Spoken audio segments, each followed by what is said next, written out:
de lo que vimos la última clase, rapidísimo. Bueno, la clase pasada sobre todo les pusieron muchas cosas ustedes, pero había cosas que ver. Y lo que yo quiero empezar es con esto de la idea de ideales, ¿no? Entonces, nada más para repasar rápidamente, para entrar. Estamos tomando un campo numérico y recuerden que los campos numéricos son aquellos que son extensiones finitas de los números racionales, que es el caso donde ustedes están haciendo los ejercicios la mayoría de las veces. Nos tomamos OK, la cerradura entera de los números enteros. Recuerden que los enteros es un dominio de generales principales dentro de los racionales y que es enteramente cerrado porque los únicos elementos enteros en los racionales son los números enteros, ¿no? Entonces los enteros es el anillo de enteros de los racionales. Y entonces, ahora como estoy tomando una extensión K de los racionales, me puedo fijar en la cerradura entera de K y la cerradura entera es lo que llamamos OK, ¿no? Es el anillo de enteros de K, de un campo numérico. Habíamos visto con esa cosa, ¿no? Entonces tomamos en cuenta que Z es un dominio de los principales y entonces sabemos que OK, de las cosas que hemos visto, tiene una base Z entera, ¿no? De hecho, sabemos también que OK es enteramente cerrado, por ser la cerradura entera de un dominio que es de ideales principales o porque es es la cerradura entera de un anillo enteramente cerrado, entonces vuelve a ser enteramente cerrado, lo que habíamos visto. Y además sabemos que todo OK módulo adentro de OK de tipo finito, ¿verdad? Adentro de OK ser tipo finito tiene una Z base. En particular es finitamente generado y sabemos que tiene una Z base entera.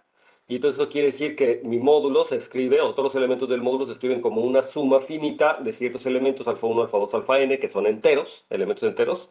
Y pues se escribe como una combinación lineal, digamos, pero con coeficientes en los enteros. Y además hemos visto que este alfa 1, alfa n, además es una base de K sobre los racionales, ¿no? También, de las cosas que tenemos. Entonces, nosotros calculamos el discriminante y hemos visto que el discriminante realmente, en este caso particular, no dependía de la base, es independiente de la base. Y entonces podríamos llamar al discriminante de este módulo o como discriminante de la base, porque pues, no depende de la base, y simplemente cuando mi módulo es el OK, el anillo de enteros, entonces simplemente le llamamos DK al discriminante. Y entonces sí, a este se llama el discriminante de la extensión, ¿no? De la extensión finita. Entonces, recuerden que el discriminante de una extensión finita es, por lo tanto, el discriminante del anillo de enteros de la extensión, y el discriminante del anillo de enteros, pues no depende de las bases. O sea, me tomo cualquier base y entonces calculo el discriminante. Ok, entonces es el discriminante del campo numérico. Y entonces, esto lo habíamos dicho para cualquier base entera de OK, es lo que vimos en la clase pasada. Y teníamos la siguiente proposición que me relacionaba, digamos que era una cuestión interesante que posteriormente utilizaremos, es que si yo tengo A adentro de A', que tengo dos OK módulos, uno contenido adentro del otro, entonces una de las preguntas que uno se puede hacer es qué onda con los discriminantes de un módulo y qué onda con el discriminante del otro, cómo están relacionados. Ambos son de tipo finito. Y entonces yo sé que tengo bases enteras tanto de uno como el otro, y lo que insistí mucho la vez pasada es que no, una base entera de uno no tiene por qué ser la base entera del otro, pero que lo que sí es cierto es que ambas bases enteras son bases de mi campo K, que tienen, ¿no? O sea, son bases y que por lo tanto existe un cambio de base con coordenadas en el campo K. Pero de hecho, eso lo utilizamos a nuestro favor, ¿verdad? Para decir que la relación entre los discriminantes justamente se va por el índice de A' con respecto a, ¿no? Y recuerden que el índice de estos módulos, pues ni más ni menos el índice como grupos, porque después de todo son grupos, ¿no? Son grupos abelianos, entonces el índice de grupos uno está dentro del otro, entonces puedo calcular su índice. Y nos decía que el discriminante está relacionado, el discriminante de este Z módulo con respecto al otro de estos OK módulos, perdón, está simplemente relacionado por el índice al cuadrado. En otras palabras, lo que me está diciendo es que la constante esta del cambio de base que aparecía aquí, pues era ni más ni menos el índice, ¿no? La constante que aparece, por supuesto, esto se deduce inmediatamente de calcular que el índice se obtiene también como el determinante de la matriz de cambio de base, ¿no? Este, es el valor determinante de la matriz, donde T es la matriz de cambio de base. Entonces, ese es un ejercicio, ese era el ejercicio que esperaba que Saúl lo haya hecho. ¿Alguien de ustedes lo hizo? ¿Alguien de ustedes? Es cosa que recuerden un poco la situación de la teoría de módulos, de lo que sucede en módulos, porque esta es una situación general. Y así tengo dos Z módulos libres o dos módulos libres sobre un campo, uno adentro del otro, y ambos tienen la misma dimensión, o sea, tienen el mismo número de elementos, el mismo rango. Entonces, pues, ¿qué onda con el índice de uno respecto a otro? Entonces, el índice, pues, justamente es el determinante del cambio de base, digamos. Este, si no lo pensa, ¿alguien lo pensó, además de Saúl? ¿No? Si no, se los dejo, por favor, que lo sigan pensando. Es un ejercicio, les ayuda a revisar la teoría de módulos. Entonces, para la siguiente clase, ya no le voy a preguntar a Azul, sino a cualquiera de los que estén aquí, a ver si lo tienen, si lo tienen pensado. ¿Ok? Entonces, la matriz de cambio de base, como les habíamos dicho, de una Z base de A a una Z base de A'. Y entonces lo que les decía es que ahora digamos que lo que queremos regresar es a nuestra situación general de la teoría de números y lo que vamos a definir ahora son los ideales, ¿no? O vamos a empezar a trabajar con lo que se llaman los ideales de un campo numérico, de los ideales de un anillo en particular. Vamos a ver anillos de Dedekind y es de lo que nos vamos a concentrar, pero vamos a ver ahorita qué onda con esto, los ideales, y estudiar los ideales. Después de todo, ahorita van a ver por qué, los ideales es la generalización natural de lo que son los números. Es decir, si yo quiero hacer como teoría de números en otro tipo de anillos, entonces primero generalizo los números enteros, ¿no? Y ya habíamos visto que, por ejemplo, los anillos de ideales principales, en cierto sentido, generalizan los enteros, pero hay una generalización todavía un poquito más que generaliza a los anillos, a los de ideales principales, y que donde también puedo hacer teoría de números, ¿no? Donde puedo tener. ¿Qué quiere decir hacer teoría de números? Pues quiere decir hablar de divisibilidad, de congruencias, de factorización, factorización única y propiedades de los irreducibles, por ejemplo, que puedan tener mi anillo, y propiedades de todos los elementos que pueda yo decir en términos de los irreducibles, que serían los primos, y ver si puedo hacer toda la teoría de números, ¿no? En general, con esa construcción, digamos, no a partir de los enteros, pero, o de estructuras que generalizan a los enteros. Resulta que los números o la generalización natural de los números, hay una generalización en ciertos anillos que corresponde ni más ni menos a los ideales. O sea, en vez de trabajar con números, lo correcto, digamos, desde el punto de vista algebraico, es trabajar con los ideales de estos anillos. Y el día de hoy me gustaría como justificar esta afirmación, ya con todas las cosas que sabemos hasta ahora de teoría algebraica de. Entonces, vamos a considerar el anillo de enteros de un campo numérico para trabajar con este ejemplo. De hecho, ya no me acuerdo si este ejemplo lo vimos la clase pasada o no. En dado caso, sí, trabajamos un poco con este ejemplo, pero no me acuerdo si exactamente esto que les voy a decir. Entonces, ¿qué dice aquí? Sí. Entonces, decíamos que este anillo de enteros pues, generaliza a los enteros racionales, ¿verdad? A partir de ahora, los enteros, como ya hay muchos tipos de enteros, entonces ahora le decimos a estos enteros los enteros racionales, ¿no? Y también a los números primos se le llaman los primos racionales, porque están adentro de los racionales. O sea, tiene dos cosas, ¿no? Ya tenemos generalizaciones de anillo de enteros y generalizaciones de números primos, entonces hay que especificar en dónde están. Entonces son los enteros racionales. Entonces, en particular, yo lo que sé es que OK es un Z módulo, ¿no? Como Z es un OK módulo, entonces yo sé que todo elemento alfa en OK se puede factorizar como producto de irreducibles, ¿no? Sí, eso no sé si ya lo habíamos visto, que OK siempre se puede factorizar como productos de irreducibles por su dominio de factorización única. Entonces, digo, es un dominio de factorización, no es única. Justamente el punto de esta situación es que, a pesar de que se puede factorizar como irreducible, no es única. Y la forma en la que uno, o sea, uno ve que se puede factorizar irreducible es porque el concepto de elementos irreducibles existe en el anillo. Y siempre que tomo un elemento, la pregunta es si es irreducible o no. Y entonces, si no es irreducible, pues entonces quiere decir que se factoriza como un producto de dos elementos que no son unidades. Y entonces ahora lo que me fijo en la cadenita es en la norma de estos elementos. La norma de los factores divide a la norma del elemento original. Entonces debe ser un elemento más pequeño, ¿no? De hecho es un divisor propio. Si alguno de ellos fuera uno, sería una unidad. Recuerden que las unidades de un anillo se encuentran o las podemos encontrar calculando su norma. Si la norma es uno, entonces era una unidad, ¿de acuerdo? Entonces aquí lo que me estoy tomando es un elemento que lo factorizo como dos elementos no irreducibles y las normas son más chiquitas, ¿no? Si no son unidades. Y luego, a cada uno de esos elementos los vuelvo a factorizar en irreducibles, o lo vuelvo a factorizar, si no es irreducible, lo vuelvo a factorizar con producto de 2, y la norma cada vez va siendo más chiquita. Y entonces, como las normas son siempre números enteros, en este caso positivos, entonces el proceso tiene que terminar. Y justamente cuando termina, pues cuando factorice a mi elemento totalmente en números irreducibles. Si se acuerdan, eso es más o menos la misma demostración que yo hacía en los enteros para decir que todo número entero positivo se factoriza como producto de números primos. Finito, ¿no? Porque este proceso podría continuar al infinito, pero para decir que son finitos era fijarme, bueno, lo que pasa es que cada número siempre, cada factor es más chiquito que el anterior y más grande que uno, ¿no? Y solamente hay un número finito de ellos. Y entonces en algún momento voy a llegar a unos que ya no voy a poder dividir. Esta sutileza que lo estamos cambiando por la norma. En vez de fijarnos en el número que es más chiquito, me fijo en la norma del número que es más chiquito. Y eso sucede, si se fijan, como en los dominios también euclidianos, ¿no? Por ejemplo, ¿no?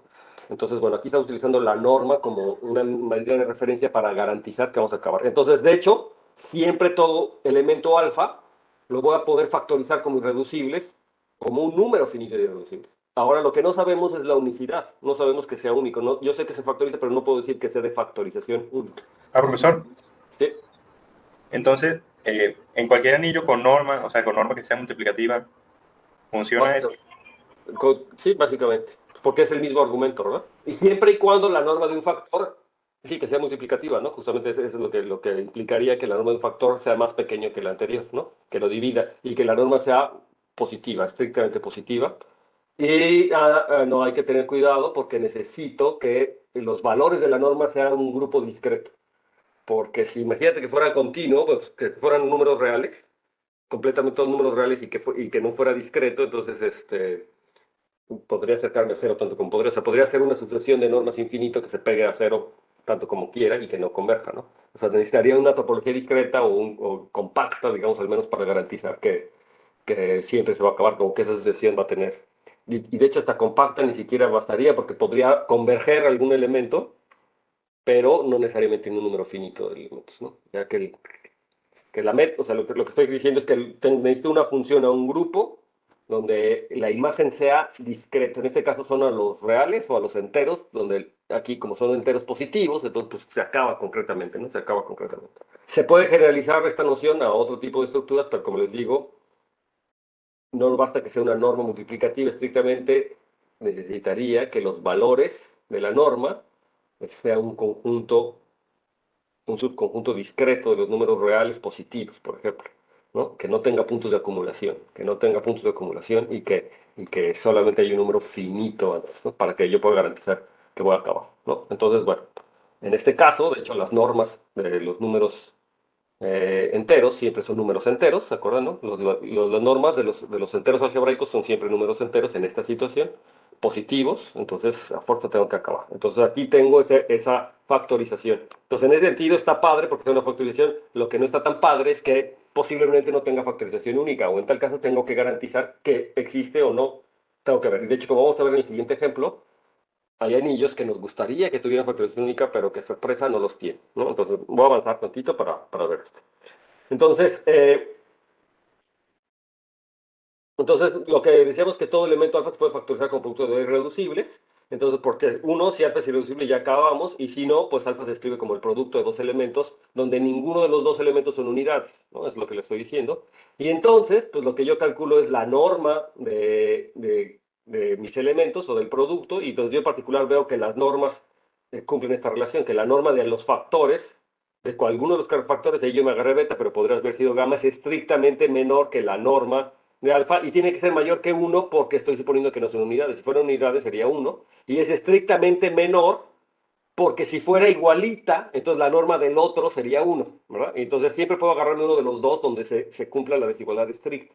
Y entonces esta es la situación que les digo que me garantiza que, como son números enteros, que por inducción, si quieren, por el principio del buen orden o por el descenso infinito de Fermat o cualquiera de esas afirmaciones que se utilizan mucho en teoría de números, vemos que este proceso termina en un número finito de pasos y por lo tanto yo voy a poder factorizar a mi número alfa en irreducibles. Pero como les decía, aquí el detalle en el que hay que poner atención es que esta demostración no me dice que la factorización sea única, simplemente dice tienes una factorización irreducible, pero ¿qué cosa es única? Y la respuesta es que en general no, la factorización no tiene por qué ser única. Y entonces, para ver algunos ejemplos, y bueno, más bien, esto primero que estoy diciendo aquí es por qué uno pensaría que es única, pues porque ya habíamos visto el ejemplo de los enteros y de los enteros gaussianos en donde la factorización sí era única. Y son anillos de este tipo, ¿verdad? Los enteros gaussianos, tomo los racionales gaussianos, los números gaussianos y su anillo de enteros es de hecho z de i. Y aquí sí tengo que la factorización sea única, tanto en z como en x son únicas. Pero siempre existe un problema en el pastel y de hecho, eh, Kummer, cuando estaba tratando de demostrar el último teorema de Fermat, pensaba que siempre los anillos de enteros de los campos numéricos tenían factorización única. Y de hecho lo utilizó, simplemente lo asumió y demostró el teorema de Fermat. el pequeño teorema de Fermat, digo, el grande teorema de Fermat lo demostró. Dijo, sí, mira, esta generalización funciona muy bien, esto era lo adecuado, ¿no? Trabajar con esta situación y ya. Y resulta que, ¿qué crees? Que no, porque hay campos como este, campos numéricos como este, donde a pesar de que tengo factorización, la factorización no es única y por lo tanto la prueba de Kummer no funciona. Más o menos, pero fue un gran avance. Digamos que Kummer demostró que para todos los campos numéricos cuyo anillo de enteros tiene factorización única, se cumple el teorema de Fermat, que son un montón de campos. Bueno, o sea, en principio uno podría, ahorita van a ver. Digamos, en principio es una generalización, es un paso importante en la demostración del teorema de Fermat. Y ahora quedaba el otro caso, ¿no? ¿Qué onda con el caso donde no? ¿No? Entonces, esa es la situación. Entonces, vemos que este anillo es un anillo, es un campo numérico, es una extensión finita, de hecho es una extensión de grado 2 de los números racionales, es una extensión finita, es una extensión cuadrática, es una cuadrática imaginaria, las que se llaman imaginarias porque no está dentro de los reales, ¿no? Está, intersecta los números imaginarios. Entonces, me tomo su anillo de enteros por el resultado que nos platicó Jorge la vez pasada, ¿no? Y que subió al Classroom. Nosotros sabemos que este, de hecho, el anillo de enteros, o sea, como menos 5 es congruente con 3 módulo 4. Entonces nosotros sabemos que el anillo de enteros es exactamente z más la raíz de menos de z raíz de menos 5, es decir, que tiene una base entera formada por el 1 y el raíz de menos 5. En otras palabras, tiene esta base entera.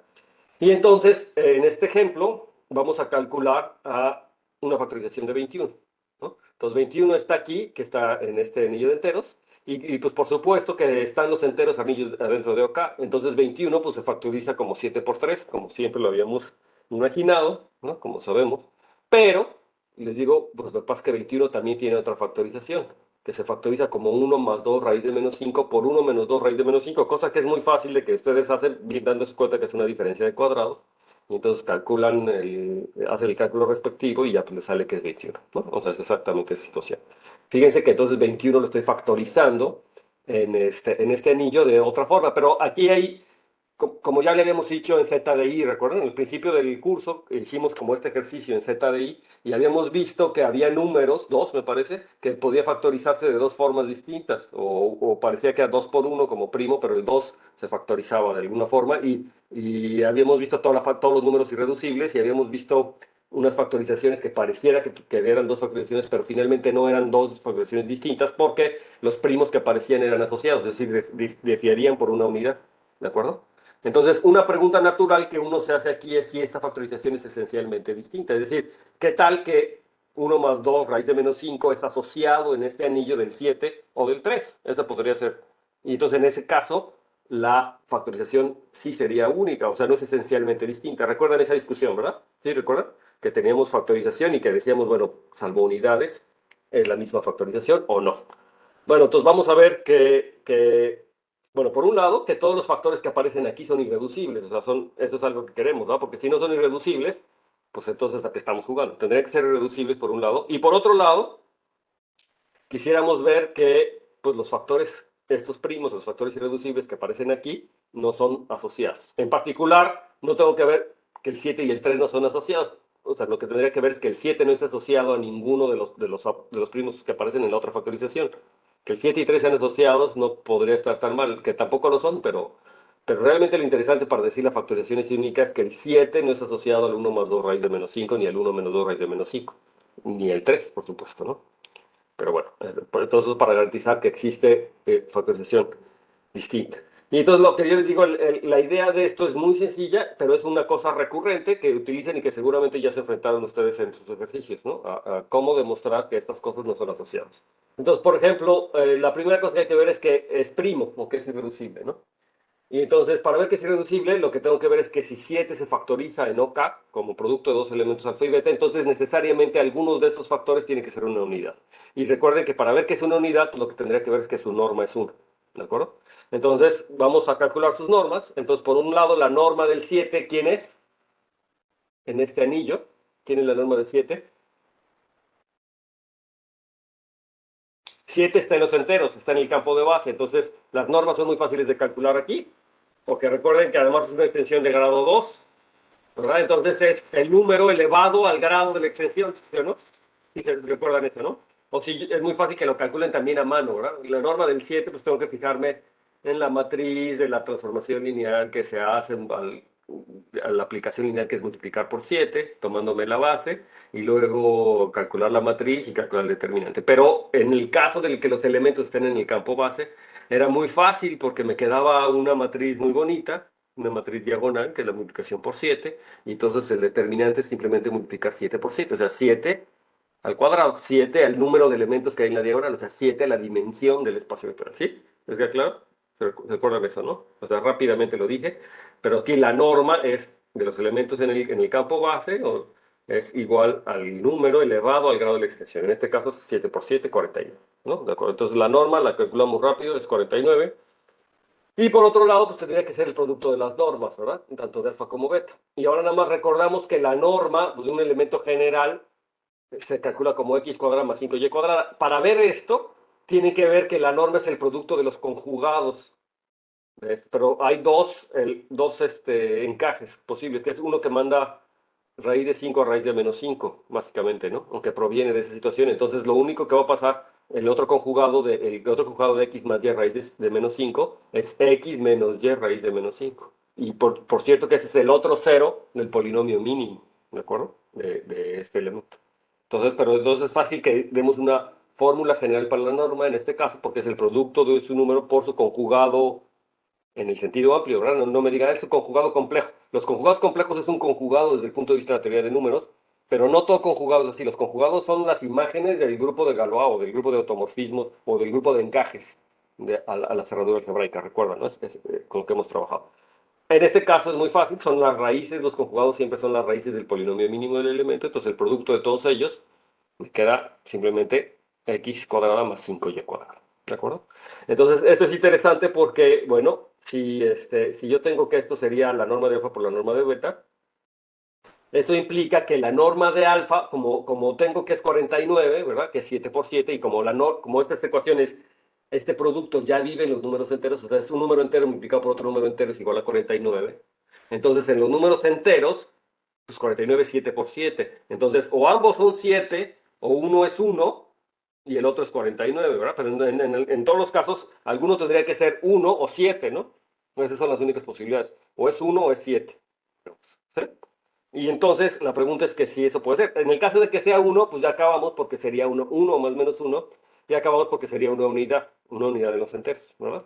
Y entonces, como es una unidad de los enteros, entonces alfa sería una unidad, y entonces ya acabaríamos la situación. Entonces, el caso contrario es cuando la norma sea 7 o más menos 7. Y entonces, en ese caso, lo que estaríamos teniendo es que la ecuación de la norma de alfa, si alfa es igual a x más y, más raíz de menos 5y, entonces la norma de alfa, que sería x cuadrada más 5y cuadrada, sería igual a este más menos 7. Es decir, esta ecuación, o sea, debería de encontrar números enteros x y y, de tal manera, o sea, las componentes de alfa, de tal manera que esta ecuación se pueda resolver. ¿De acuerdo? ¿Sí? ¿Les queda claro? Si yo digo que existe un alfa en este anillo K, que es este z más raíz z, que tenga norma 7 o más menos 7 o menos 7, entonces existen enteros x y y, de tal manera que x al cuadrado más 5y cuadrado es igual a menos 7, porque es la norma de este elemento. Es decir, en otras palabras, esta ecuación diofantina tiene solución. Estaré diciendo que esta ecuación diofantina tiene solución. ¿Sí? ¿Hasta ahí todo el mundo me sigue? Pero esta ecuación diofantina, si tiene solución en los enteros, o sea, si existen x y y enteros de tal manera que solucionen, entonces, si yo hago esta ecuación módulo 5, por ejemplo, también tiene solución, porque todo es solución en los enteros. A la hora de trabajar módulo 5 me da una solución módulo 5. Entonces, lo que hacemos es que, lo que estoy afirmando es que si esta ecuación tiene solución en los enteros, entonces también tiene solución módulo 5. Pero módulo 5, esta ecuación, este chavito se me muere, ¿verdad? Porque es un múltiplo de 5, este es el 5, aunque no parezca, quién sabe qué garabato parece, pero es el 5. 5, se muere, y entonces me quedaría que la ecuación x cuadrada a más menos 2 módulo 5 tiene solución. Entonces aquí, de hecho, porque 7 es 2, ¿no? Déjenme ponerle más menos 2. Y entonces la pregunta es si, módulo 5 2 es 3, ¿no? O sea, aquí yo tendría que ser congruente a 2 o congruente a 3 módulo 5. Y entonces, que un cuadrado sea congruente a 2 módulo 5, aquí, si ustedes ya tomaron su curso básico de teoría de números, me estaría diciendo que el 2 es un residuo cuadrático de 5, o que el 3 es un residuo cuadrático de 5. Pero aquí en este caso es muy fácil ver quiénes son los cuadrados. Módulo 5, porque 1 al cuadrado es 1, 2 al cuadrado es 4, 3 al cuadrado es 4 y ya se acabó, ¿verdad? Y 4 al cuadrado es 1, nuevamente, porque es menos 1 al cuadrado. Eso quiere decir que justamente ni 2 ni 3 son cuadrados de nadie, módulo 5, ¿no? Esto pasa a módulo 5, ¿no? Es decir, ni el 2 ni el 3 son residuos cuadráticos, módulo 5, porque no hay nadie que elevado al cuadrado me dé 2. O sea, es decir, esta ecuación no tiene solución módulo 5. Entonces es una contradicción. ¿Sí? No tiene solución módulo 5. Es una contradicción, o sea, no puede ser esta ecuación. O sea, si tuviera, repito, ¿no? Si esta ecuación fuera viable con la norma 7, si la norma de estos es 1 o de alfa o de beta es 1, ya acabé porque esto sería una unidad. Entonces, suponiendo lo contrario, que sea 7, entonces, ¿qué creen? Que esta ecuación tiene soluciones enteras. Pero si esta ecuación tiene soluciones enteras, entonces esta ecuación tiene soluciones módulo 5, pero no tiene soluciones módulo 5. Por lo tanto, esta tampoco tiene soluciones enteras y por lo tanto esta factorización de tal manera que ninguno de estos dos sean unidades es posible. Es decir, forzosamente alguno de estos dos tiene que ser unidad. Y eso es lo que estamos diciendo. Por lo tanto, algunos serían unidad y por lo tanto el 7 es un elemento irreducible, ¿no? Y lo mismo puede pasar para el 5, digo, para el 3, exactamente lo mismo pasa para el 3. Y también para uno más 2 raíz de menos 5 es el mismo argumento y para uno menos 2 raíz de menos 5. O sea, repiten este argumento para cada uno de estos casos y por eso se los pongo en naranja, para que lo repitan. Y ustedes se van a dar cuenta que pues, todos estos elementos son irreducibles, o sea, son los primos en este ejemplo, ¿de acuerdo? En general, irreducible y primo no es lo mismo, pero pues, sí, ¿no? O sea, son las factorizaciones de estos elementos. ¿Sí? ¿Alguna duda? Entonces, vamos muy bien, tenemos que esta factorización son todos irreducibles y pues ahora tenemos que preguntarnos lo que sigue. ¿Son asociados? ¿No? Es decir, podría ser que el 7, por ejemplo, sea asociado a 1 más 2 raíz de menos 5, ¿no? O al otro. ¿Podrá ser que difieran por una unidad? ¿Qué opinan?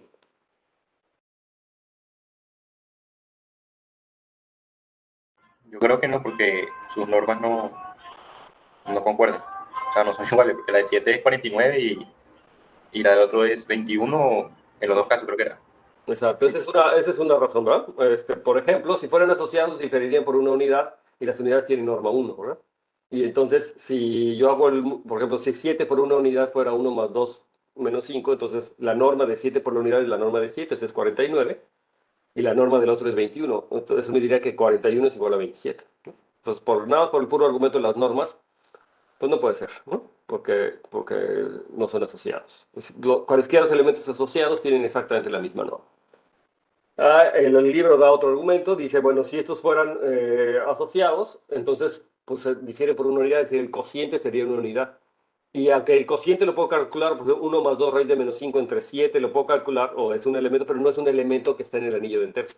¿Y cómo me doy cuenta que 1 más 2 raíz de menos 5 no está en el anillo de enteros? Porque los elementos en el anillo de enteros se puede escribir como un entero más otro entero por raíz de menos 5 y un séptimo más dos séptimos por raíz de menos 5.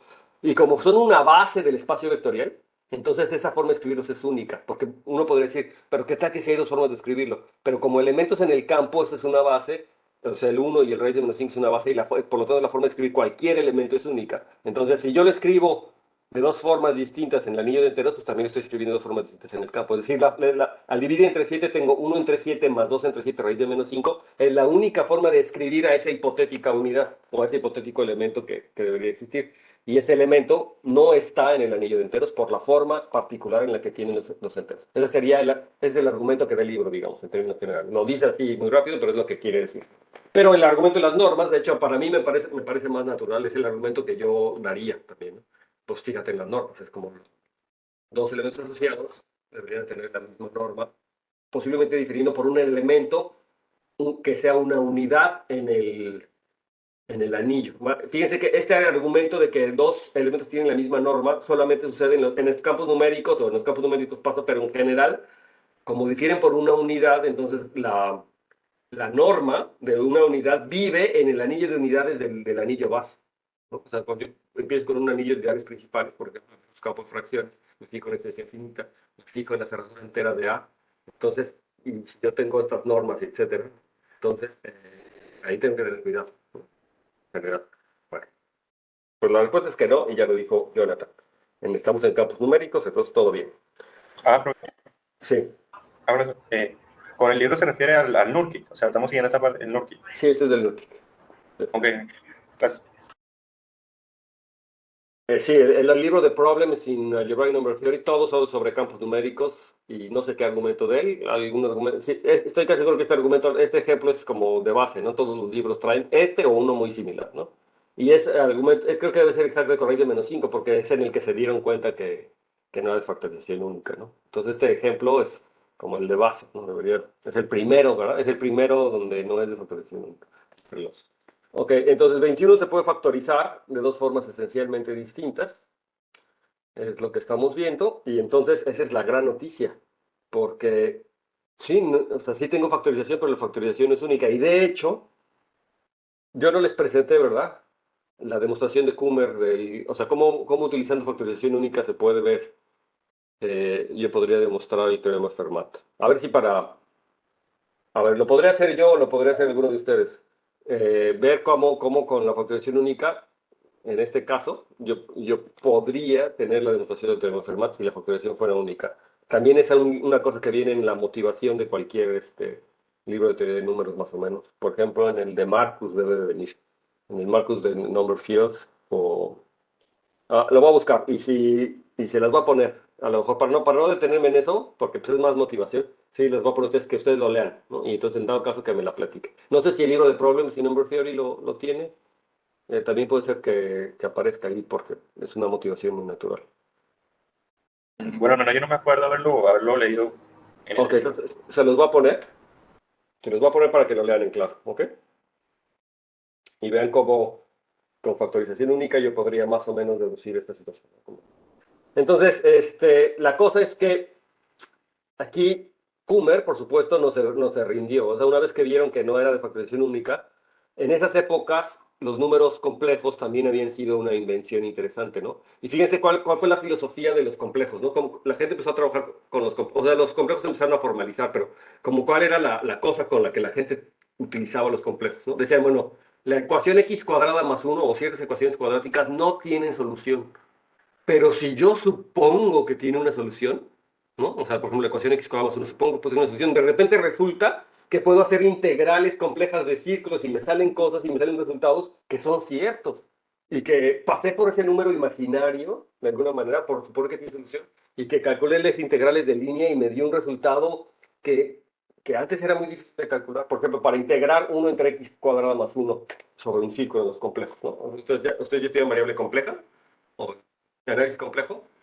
Entonces, en algún momento tienen que hacer la integral de línea alrededor del círculo centrado en el origen de la 1 entre z cuadrada más 1 de z.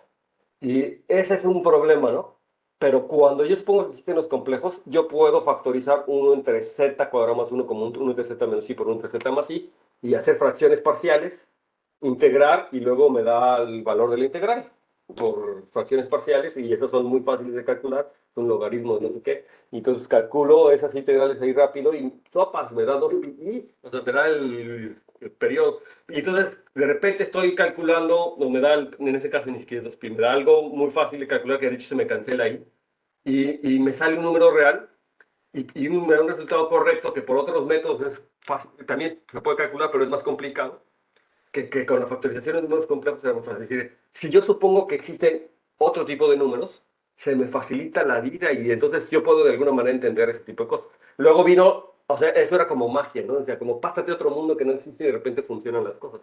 Luego formalizaron ya bien lo que querían decir los números complejos con estos pares ordenados de R y con las reglas y dijeron, ah, bueno, pues es un anillo que se extiende de acá, ya con el álgebra y bueno, los números complejos ya tomaron forma como un ente normal, pero era una herramienta como muy poderosa, ¿no? A ver, pensar qué es lo que yo necesito o qué es lo que yo quiero que funcione y cómo suponer que existe una estructura más grande ayuda a que las cosas funcionen, ¿no? Ayuda a que las cosas funcionen. Entonces aquí Kummer estaba en esa misma situación.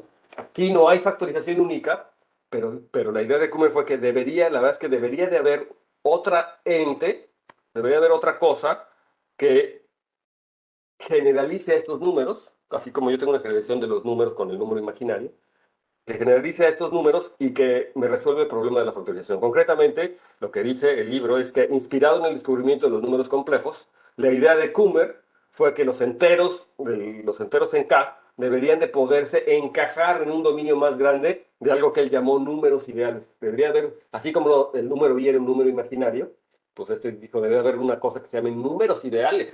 Debe haber una cosa que sea números ideales que generalicen. Con encajar quiere decir uno realmente que generalice y donde los números o los elementos de K, ¿no?, están ahí adentro, se pueden ver como ahí adentro, así como los números complejos tienen los reales. Entonces aquí debe haber otro sistema de números, estos números ideales, que sea más grande y en donde la factorización única en estos anillos sea verdadera, ¿no? O sea, donde yo pueda poder factorizar, ay, sí, ya me pasé, yo puedo poder factorizar en números primos, pero ahora en números primos ideales, ¿no? Lo que él llamaría números primos ideales. Y entonces, esa es la idea, ¿no? Debería existir. Entonces me pregunta, bueno, ¿cómo qué cosa deberían de cumplir estos números ideales y en particular números primos ideales? Para que yo pueda deducir este tipo de situaciones, entonces yo debería de tener, por ejemplo, a ver, en el caso, ¿cómo funcionarían estos números ideales? En el caso de la factorización del 21 arriba, que yo tengo esta doble factorización y me dice, bueno, aquí el problema es que estos no son primos ideales, o sea, no serían números primos ideales. Y de hecho, lo que me gustaría es que tanto el 3 como el 7 se factoricen en términos de dos primos ideales, ¿no? Y dice, si yo los lograra factorizar, ¿no?, en estos primos ideales, entonces, por ejemplo, yo tendría, por ejemplo, vamos a suponer que hay cuatro números primos ideales que me realicen estas factorizaciones. Por ejemplo, tales que el 3 sea P1 por P2, ¿sí? O sea, estoy suponiendo, ¿no? Imaginemos que yo ya creé mis números y primos ideales, yo tengo mis números ideales y hay unos primos ideales. Y si en ese mundo de números primos ideales el 3 fuera el producto de P1 por P2, el 7 fuera el producto de P3 por P4 y el 1 más raíz de 2 por menos 5 fuera producto ahora de P1 por P3 y el otro fuera el producto de P2 por P4, o sea, las combinaciones, entonces el problema de la factorización única en primos ideales estaría resuelto. ¿Por qué? Pues porque entonces, en efecto, lo que yo estaría teniendo es que la factorización se podría hacer, o sea, sería simplemente un problema de reagrupamiento y de organización, de asociatividad, porque el P1 pues es P1 por P2 por P3 por P4, o sea, es igual a 3 por 7, por un lado, pero si ahora yo agrupo y asocio de distinta manera, o sea, P1 por 3 por P2 por 4, son los mismos factores primos, salvo orden, pero justamente lo que obtengo es el 1 más 2 raíz de menos 5 por un lado y el 1 menos 2 raíz de menos 5. Entonces, fijan, eso, ¿no? Eso es lo que se refiere, ¿no? Si yo logro tener un sistema de números más grande donde estos todavía se puedan factorizar en ese sistema, entonces ya yo podría resolver. O sea, esa es la idea. Y entonces, si se fijan, el problema es un problema de divisibilidad, o sea, es un problema de factores, ¿no? Y de poder decir quién divide a qué. Entonces, eso hace que yo, en el mundo aquí hipotético, estos números ideales y estos números ideales se deberían de comportar bien con una relación de divisibilidad. Deberíamos tener una relación de divisibilidad que empiece. Y les pongo, y así, niños, es como nació el concepto de ideal. Cuando les pregunten sus nietos, ¿verdad? Que por qué los ideales. O sea, aquí fue una idea de Kummer, de estos números ideales. Ahorita vamos a ver por qué los ideales realmente generalizan esta situación, pero así es. Este es el inicio del concepto de ideal. Y esta es una pregunta recurrente en álgebra, ¿verdad? Que siempre preguntan por qué se llaman ideales los ideales, ¿no? ¿Por qué le llaman ideales? Ah, bueno, es esta la razón. Aquí es el inicio. Entonces, la pregunta es que, ¿qué deberían de cumplir justamente estos números ideales? Entonces, bueno, pues entonces un número ideal debería de tener una relación de divisibilidad, ¿no? Debería de tener una forma de decir quién divide a quién. Entonces, debería estar, para empezar los números ideales, pues yo los quiero para decir propiedades de los anillos de enteros. Entonces, tienen que estar estrechamente relacionados con los elementos de OK, con el anillo, o sea, los ideales los números ideales de OK, ¿verdad? Este objeto que le quiero asociar pues debe estar estrechamente relacionado con el anillo K y más con sus elementos, porque yo lo que quiero es factorizar los elementos, ¿verdad? Quiero factorizar. Entonces, por ejemplo, yo quisiera que los elementos de OK me dieran pie a un número ideal y que a lo mejor no todos los irreducibles sean primos o lo que sean primos, pero que debería tener una noción de divisibilidad. Entonces, debería estar relacionados sus elementos, ¿no? A cada OK. Y bueno, ¿cómo nos gustaría relacionar los elementos? Pues yo debería tener una relación de divisibilidad y debería de poder decir cosas que se cumplen en la divisibilidad usual. Por ejemplo, si yo tengo un número ideal que divide a A y un número ideal que divide a B, o sea, A divide a A y A divide a B, entonces debe de dividir, de hecho, a cualquier combinación lineal de A y B. Eso lo puedo expresar como de esta forma, ¿verdad? Que si divide a A y a B, entonces divide a la suma y a la resta de B. Y si divide a A, entonces divide a lambda veces A. ¿no? O lo podría haber condensado. Divide a cualquier combinación lineal con lambda, por supuesto, en el anillo de enteros, ¿no? Entonces esto, y B también el anillo de enteros. Entonces esto debería suceder, ¿verdad? Sería una buena relación de divisibilidad. Pero además, otra cosa que cumplen como los números, y en términos de esta divisibilidad, es que todo número, de alguna forma, queda determinado por el número de los elementos a los que divide, ¿no? O sea, como que todo número, de hecho, eh, también por sus divisores, pero realmente queda determinado por el conjunto de todos los elementos a los que divide, ¿no? Piénsenlo tantito, en los enteros, todo número, si yo te muestro todos los elementos a los que divide, entonces es fácil que digas quién es el número, ¿no? Lo puedo recuperar, digamos, a partir de conocer quiénes son todos los elementos que los divide, y te van a ver concretamente por qué. Y también sus divisores, también, que está estrechamente relacionado este concepto con la de sus divisores y los elementos con los que divide, porque hay como una forma de pasar de un lado al otro. Pero de hecho, aquí el libro, de hecho, más que sus divisores, se refiere como a sus múltiplos. O sea, yo puedo fijarme en el conjunto de todos los elementos, de tal manera que ese número ideal divida, ¿no? A todos los elementos que el número ideal divide. Entonces, este elemento, este conjunto, debería de caracterizar en cierto sentido al elemento primo ideal, al ideal, digo, al número ideal. Lo debería caracterizar. Así como el 12 yo lo puedo caracterizar si te digo quiénes son todos los múltiplos de 12. Si yo de repente te digo, aquí están todos los múltiplos de 12, ¿qué número es el que está caracterizando? Es fácil que tú me digas, pues es el 12, ¿no? ¿Sí? Es el 12 el que está caracterizando. Y de esa forma, este, yo puedo fijarme en estos conjuntos y tratar de ver. Entonces, Dedekind más o menos ahí acabó, digo, Kummer, y más tarde Dedekind retomó la idea de números ideales de Kummer, y esta es una idea ya un poco más moderna, y esto es una filosofía que también sucede en matemáticas. Si hay una cosa, un objeto que yo quiero caracterizar, ¿no? Y entonces para caracterizarlo yo utilizo todas sus características, o toda una serie de características, y si esas características realmente me caracterizan a mi objeto, entonces yo puedo referirme a mi objeto más por ese conjunto de características que por el objeto en sí, ¿no? No sé si ustedes han visto una plática que yo tengo de que los esquemas no son como los pintan. La tengo en YouTube y si no se los recomiendo que la vean porque va en este sentido. Tengo una plática que se llama Los esquemas no son como los pintan, está en mi canal de YouTube.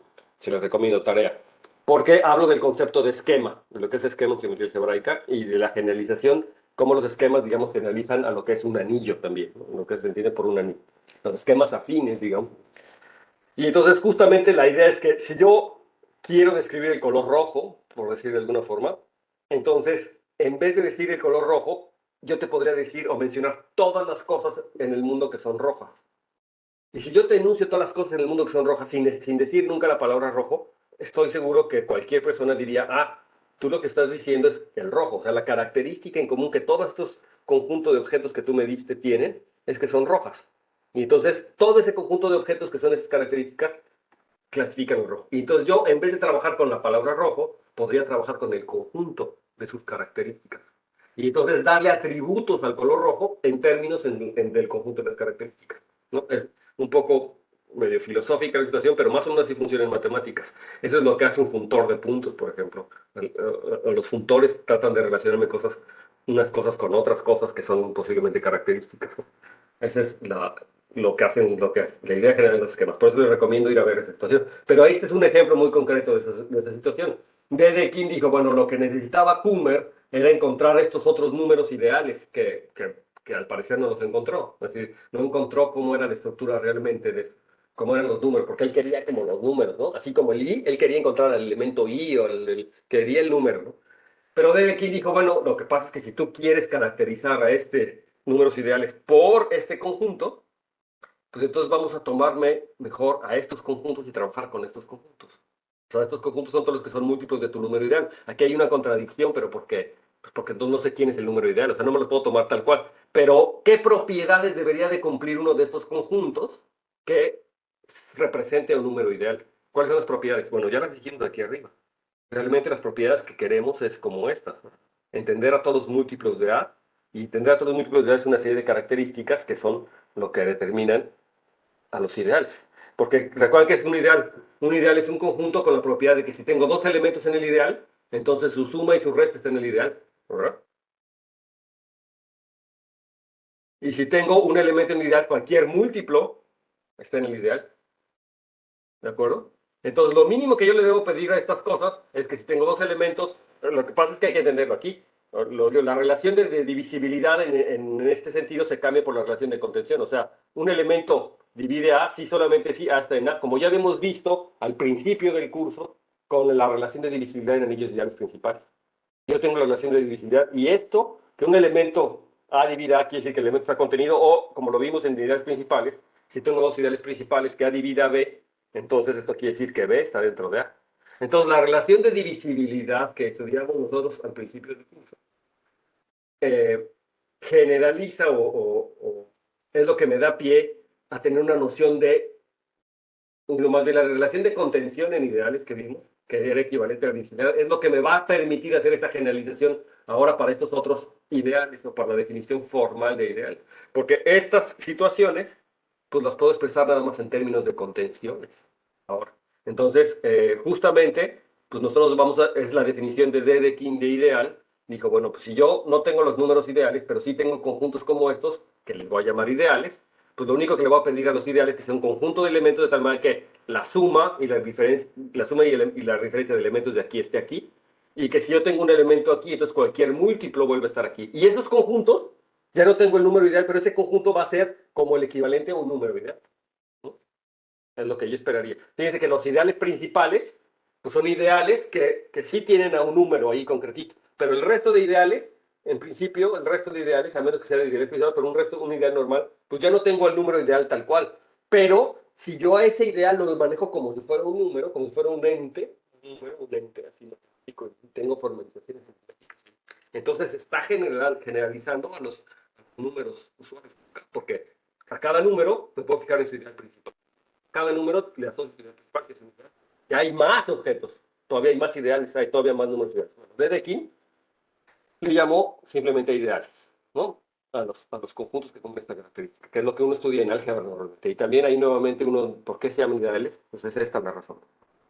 Y entonces, justamente a partir de ahora lo que vamos a trabajar son ya con estos ideales, sabiendo que esta es la motivación de los ideales. Y en particular queremos encontrar cómo son los ideales del anillo de enteros de un campo numérico, ¿no?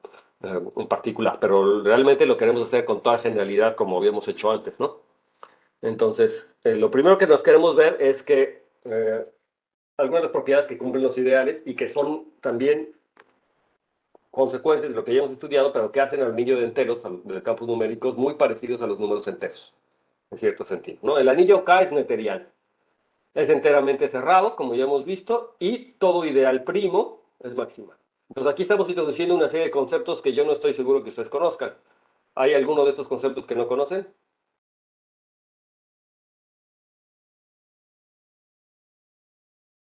El enteramente cerrado nunca, es que nunca me acuerdo cuál es. Enteramente cerrado quiere decir que es cerrado en su campo de fracciones. O sea, que me fijo en su campo de fracciones y que los únicos elementos enteros en el campo de fracciones de ese elemento son los elementos de OK. ¿No? Así, por ejemplo, como los enteros, por ejemplo. Me tomo los enteros y ahora tengo los racionales. Me pregunto, dentro de los números racionales, los que son soluciones de ecuaciones polinomiales mónicas, con coeficientes enteros, ¿sí? ¿Quiénes son? Ah, pues resulta que solamente son los enteros. ¿Verdad? Pero no es así, por ejemplo, si me tomo Q de I. Q de I, ¿quiénes son los elementos que satisfacen una ecuación polinomial con coeficientes en los enteros? Mónica. Son los enteros de ese anillo. Es la cerradura entera del anillo con respecto a los enteros. Y ese concepto lo puedo llevar a cualquier. Me tomo un anillo A, que es un dominio de ideales principales, por ejemplo, me tomo su campo de fracciones y luego me tomo una extensión de ese campo, L. Ahora me puedo fijar en la cerradura entera de A, quiere decir que son todos los elementos de L que satisfacen una ecuación polinomial mónica con coeficientes en A. Todos esos elementos es lo que se llama la cerradura entera de A en L.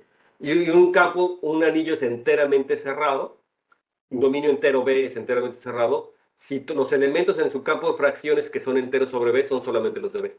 ¿De acuerdo? Hay anillos donde no sucede eso. ¿De acuerdo? Entonces eso quiere decir que es enteramente cerrado. ¿Sí? ¿Les queda claro? Que los elementos que son enteros, es decir, ser entero quiere decir que satisface una ecuación polinomial con coeficientes en el anillo.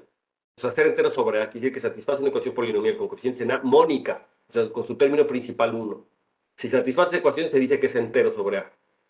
Entonces puede ser que haya más elementos enteros sobre A que los de los elementos de A, o sea que el anillo de enteros es un poco más grande, pero es enteramente cerrado si no, si los únicos elementos son estos que están aquí. ¿Sí? Y vimos hace unas clases que la cerradura entera de un anillo enteramente cerrado es nuevamente enteramente cerrado. Por ejemplo, los enteros son enteramente cerrados porque los únicos elementos enteros en los racionales son los enteros, o sea, los enteros es el anillo de enteros de los racionales. Y dado un campo numérico cualquiera, la cerradura entera, o sea, que son todos los elementos en el campo que son enteros sobre los enteros, o sea, que satisfacen una ecuación polinomio armónico, esa cosa es un anillo que además también es enteramente cerrado. Quiere decir, si me fijo en su campo de fracciones, que es el campo L, los únicos elementos en L que son enteros sobre ese campo anillo B son solamente los de B. Es enteramente cerrado, lo demostramos. Entonces hay que revisar esa parte. Pero eso quiere decir que está enteramente cerrado. ¿Quedó claro? ¿Sí? ¿Les queda claro lo que es un anillo neteriano? ¿Les queda claro lo que es un anillo que todo ideal primo sea maximal? ¿Es que un anillo ideal primo? ¿Denis? ¿Sí? ¿Héctor?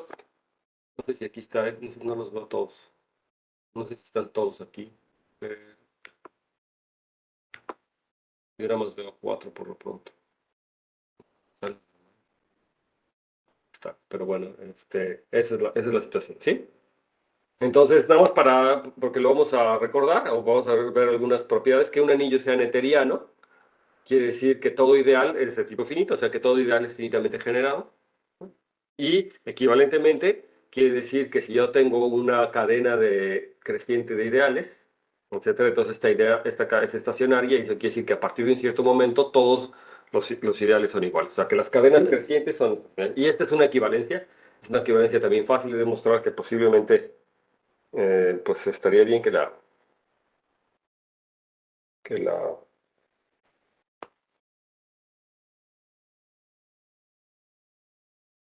trabajaran si no la saben, ¿no? Que es equivalente decir que todo ideal es finitamente generado a que toda cadena ascendente de ideales es estacionaria. Esa ¿Cuál no es la el momento? encontramos para módulo. Ajá. Y sí, y los ideales en particular son módulos, lo pueden hacer para módulos. O sea, aquí un anillo estoy diciendo que sean enterianos y cumple esta propiedad, ¿no? Los ideales. Antes dijimos que era un módulo neteriano, pues, los ideales en particular son módulos sobre OK, entonces la demostración tiene que ser muy parecida. Y la otra cosa es que un ideal A de OK es maximal siempre que no sea el total, ¿verdad? Por empezar tiene que suceder que no es el total, y que cumpla que si yo tengo que A está dentro de otro ideal, entonces la maximalidad lo que va a querer decir es que entonces o A es igual a ese ideal o el otro ideal que estamos tomando era en realidad el total. Y entonces aquí les pongo equivalentemente, un ideal va a ser maximal, estamos trabajando en anillos conmutativos con uno, si el cociente es un campo, ¿de acuerdo? Si el cociente es un campo, entonces es equivalente. Y también esto, si no lo saben, es tarea es un ejercicio, no es difícil verlo. ¿No? O sea, lo que sea un campo quiere decir que todo elemento que distinto de cero es invertible. O sea, todo elemento que no está ahí es invertible. Esa es otra equivalencia. Un ideal es maximal si todo elemento que no está en ideal maximal es invertible. Es una unidad. Y es básicamente la demostración de lo que está pasando aquí. Pero esto también queda como ejercicio, o sea, hay que hacerlo porque es importante. ¿Sí, alguna duda hasta ahora? Entonces yo voy a utilizar estos conceptos en la demostración y en particular las equivalencias que están aquí. Entonces, la primera demostración es que O es un dominio neteriano y esto ya lo habíamos hecho, pues justamente como ya habías dicho tú, ya habíamos visto que todo Z módulo de OK es finitamente generado, ¿sí? Recuerden que esto lo habíamos demostrado, que todo Z módulo del anillo de OK era, justamente esto pasa porque OK es la cerradura entera de un anillo enteramente cerrado. Y entonces eso pasa en general, que es finitamente generado. Y entonces en particular los ideales, que son Z módulos dentro de OK, entonces también son finitamente generados. Eso quiere decir que se pueden generar con un número finito de elementos con coeficientes en Z, pero Z está dentro de OK, entonces eso quiere decir que en particular, pues como ideal también es finitamente generado. Los mismos generadores que lo generan como Z módulo, pues lo generan como ideal, ¿no? Esos, ¿sí? Sí, todo elemento es un múltiplo de OK de los elementos de un número finito de elementos en OK, pero de por sí pasa para los elementos de Z, ¿no? Como Z módulo. Entonces, que sea finitamente generado es una cosa que ya habíamos demostrado, es decir, es una consecuencia del resultado que habíamos visto, que cuando me tomo una base entera y de las bases enteras, ¿no? Cuando habíamos visto esa situación, ¿no? La existencia de bases enteras en particular. Ok, entonces, ¿qué oca es enteramente cerrado? Pues eso también es una cosa que hemos demostrado antes. Es la cerradura entera del anillo de enteros de Z. Entonces, todo anillo que sea la cerradura entera de un anillo enteramente cerrado es nuevamente enteramente cerrado. Es una proposición que demostramos, hay que revisarla. Entonces, eso ya lo tenemos. Entonces, está bien. Entonces, lo único que nos falta ver aquí es que todo ideal primo es maximal. Y entonces aquí el libro hace una cosa, pero hay otro argumento que yo creo que puede ser un poco más claro, sobre todo para las cosas. Bueno, el libro lo que pasa es que supone que saben ciertas cosas de álgebra, ¿no? Y que posiblemente sí la sepa. Pero bueno, lo primero que hay que ver es que la proposición dice mal, va que dice más que todo ideal primo es maximal. Ah, bueno. Entonces, lo primero que vamos a ver es que si yo intersecto este ideal primo con los enteros racionales, o sea, con z, pues me da un ideal primo, ¿verdad?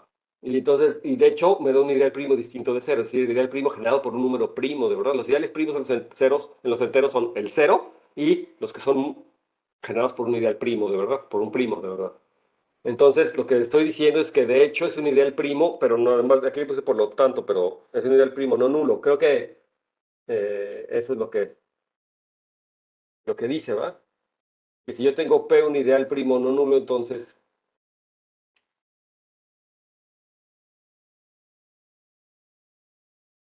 lo que dice es que todo ideal primo es maximal, pero el cero no es un ideal primo, a menos de que sea. Si tiene que ser dice que sea todo ideal primo distinto de cero. Déjenme nada más regresar para ver si dice eso, ¿va?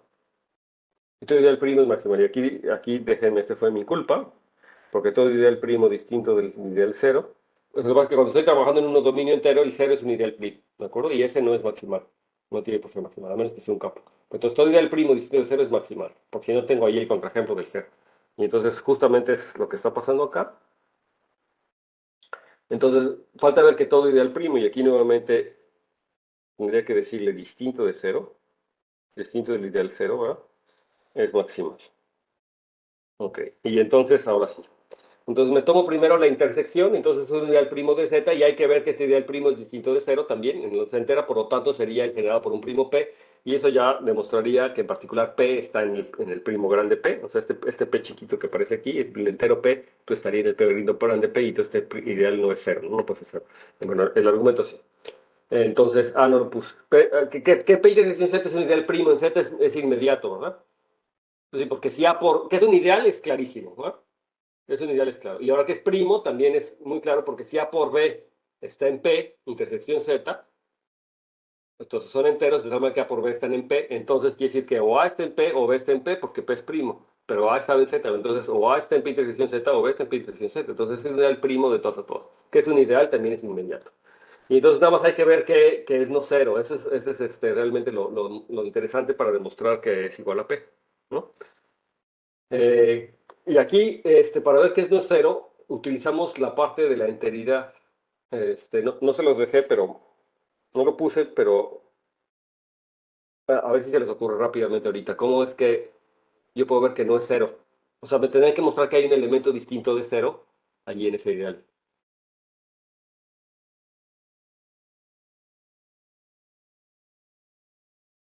P es no cero, ¿verdad? O sea, el ideal grande P es no cero. Pero aquí en la intersección tendrán que demostrarme que este es distinto de cero. Bueno, porque bien podría suceder, ¿no? Estrictamente, si yo me tomo un ideal grande y lo corto con un anillo chiquito, pues podría ser que cuando lo corte le corte a todos los elementos, que el único elemento en el anillo chiquito podría ser el ser. Ese es el único, eso perfectamente podría ser. Pero en este caso no, ¿no? No es distinto de cero. Y aquí fuertemente voy a utilizar que estoy adentro del anillo de enteros. Ok, entonces, básicamente lo que está pasando es que si yo me tomo Y contenido en este P que está dentro de OK, entonces, lo que yo sé es que Y satisface una ecuación entera, ¿no?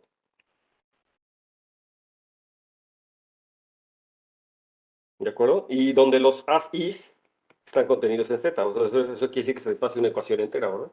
Es Z. Y ahora esta me la puedo tomar mínima, o sea, la situación entera más chiquita que yo puedo encontrar, mínima. Es decir, de grado más pequeño que yo puedo encontrar que satisfaga esta Y. Y entonces eso implica automáticamente que el AN tiene que ser distinto de cero, ¿verdad? Porque si fuera cero, el término constante, entonces yo podría factorizar una Y y entonces tendría una ecuación de grado más chiquito ahí adentro. ¿Sí? Factorizando la Y porque Y no es cero. y es un dominio entero, ¿verdad? Entonces un producto cero, entonces implica que no debe ser. Entonces, como es la más chiquita, entonces particularmente el AN sería distinto de cero. Y ahora la cosa es que vean que AN, ¿en dónde está? O sea, AN yo lo puedo despejar, esta ecuación es igual a cero.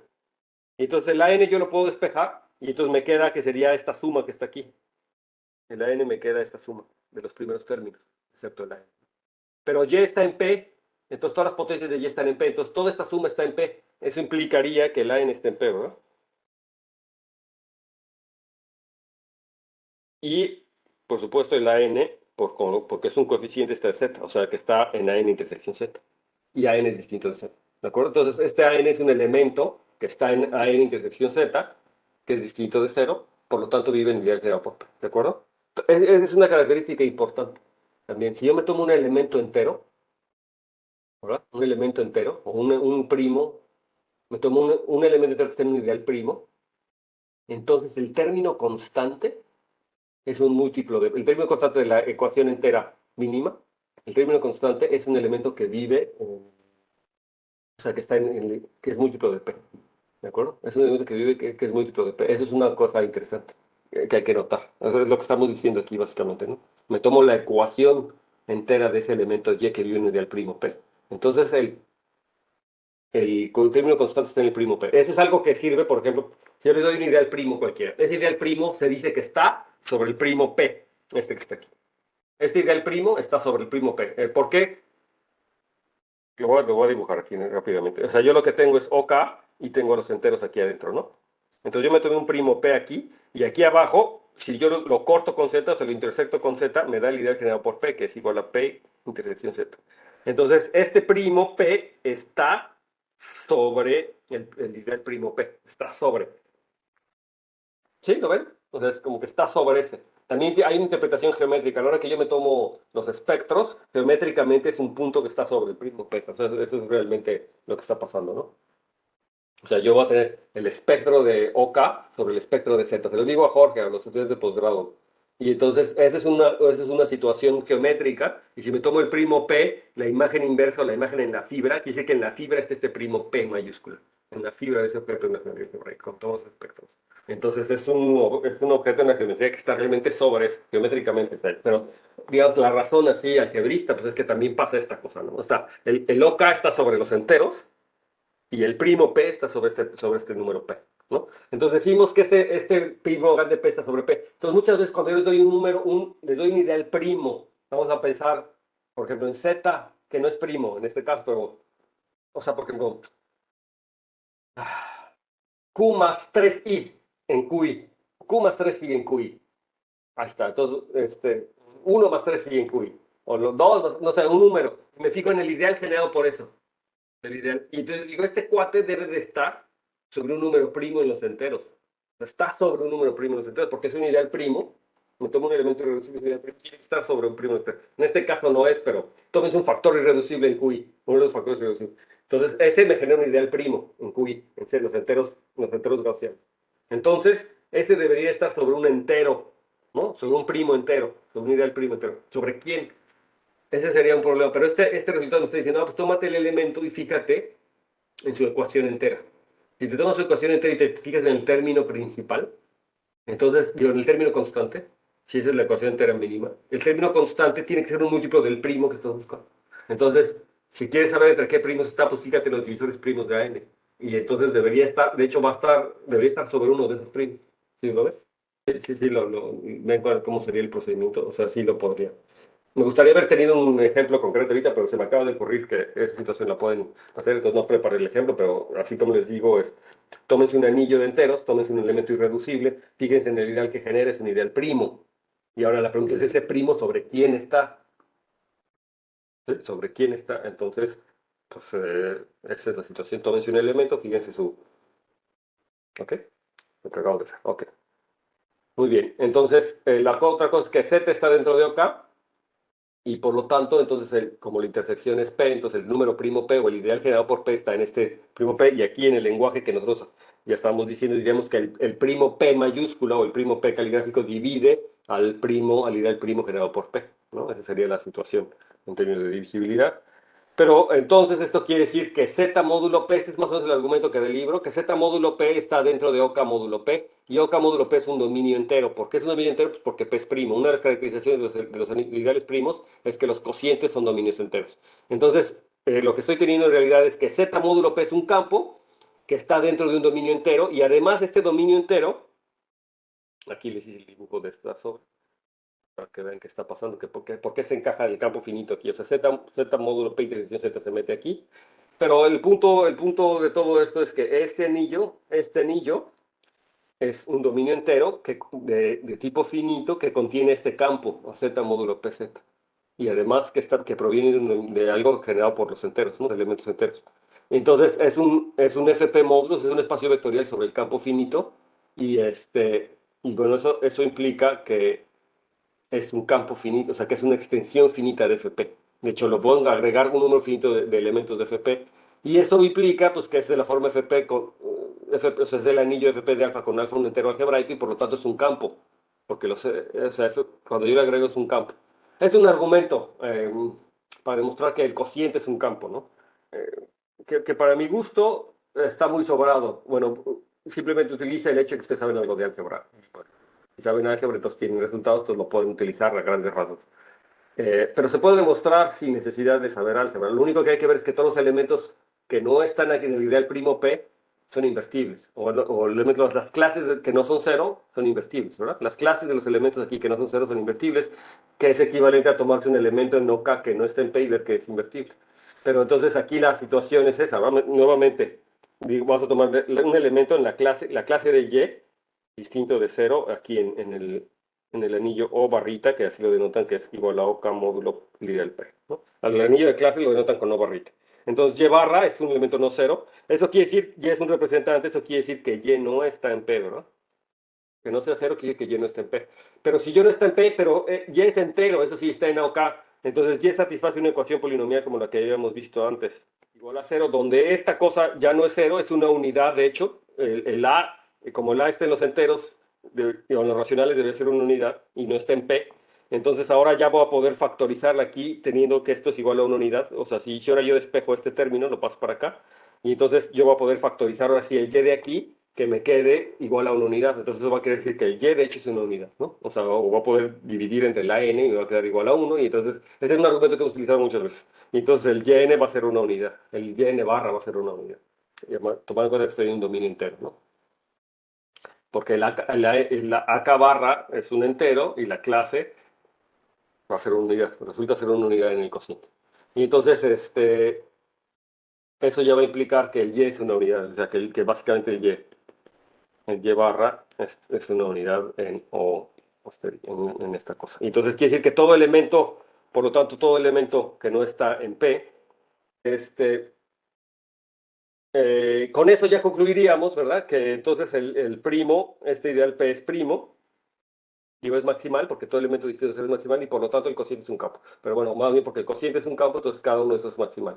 Y entonces lo que estamos resaltando de este tipo de anillos, OK, es que es un anillo neteriano, que es un anillo enteramente cerrado, y donde todos los ideales primos son maximales. Este concepto, esta característica es muy importante, es lo que se llaman los dominios de Dedekind.